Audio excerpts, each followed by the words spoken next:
No, wczoraj rozmawialiśmy i właśnie dzisiaj lecą. Międzynarodowa stacja kosmiczna.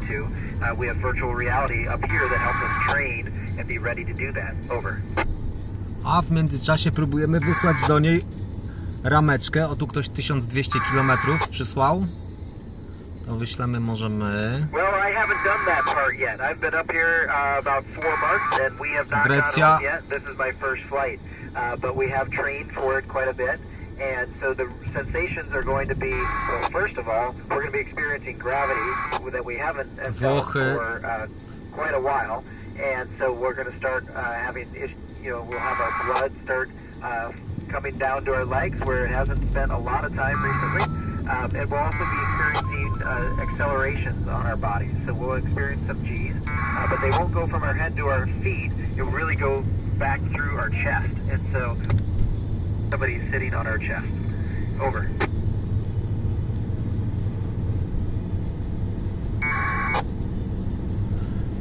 Pakiet radio z Międzynarodowej Stacji Kosmicznej.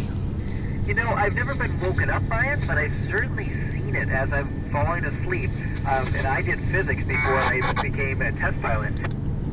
Part of that physics was making detectors not unlike our eyeballs up here. And so when I see one of those things happen, I get really excited about it because it reminds me of my previous life as a physicist. Over. No to ciach rameczkę jeszcze.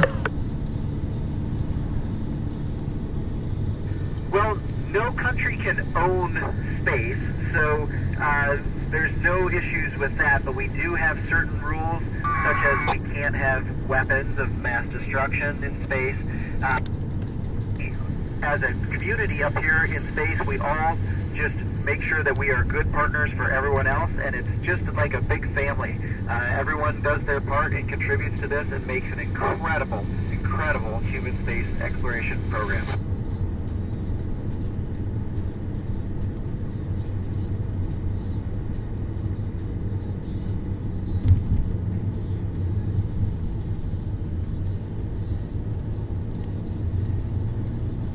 Would possible to live on an exoplanet, but it would require so much effort. In fact, more effort and a greater accomplishment than anything humans have accomplished. So, it could be done. You could imagine doing it even on Mars, where you have a big bubble, essentially, that we lived under. But right now, I think our focus should be on this planet. It is such a beautiful and perfect planet, and we need to make sure that it stays healthy for a long, long time. Over.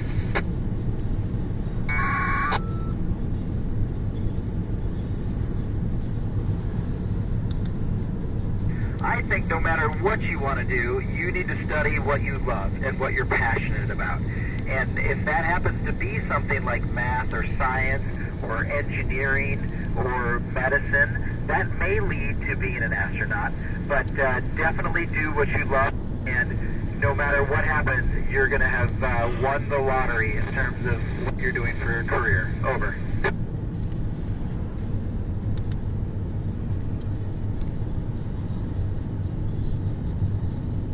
You know, it sounds cliche, but I haven't been bored yet.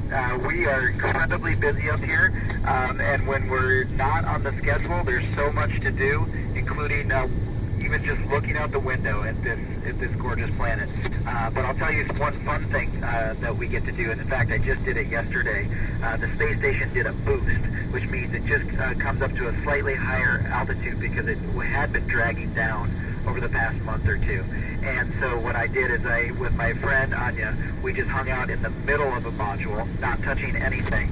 And then as the rockets fired, the space station moved around us. And so it looked like we were translating down the space station. Over.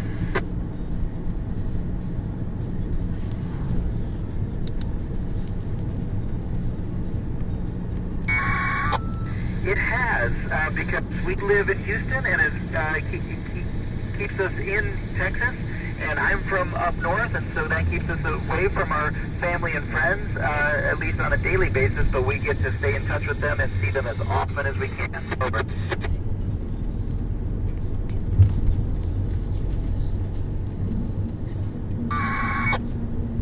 On launch day, we are probably physically as strong as we've ever been, and probably psychologically as well, because we're so incredibly well trained. The people on the ground who get us ready for this don't leave a single stone unturned. So we're ready to get excited to get.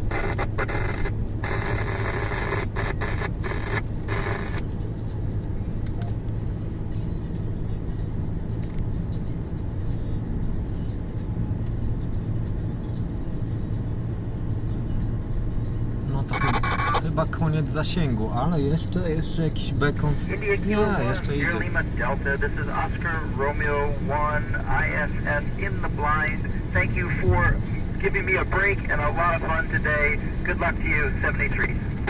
Z włoską szkołą łączność. Z Włoch.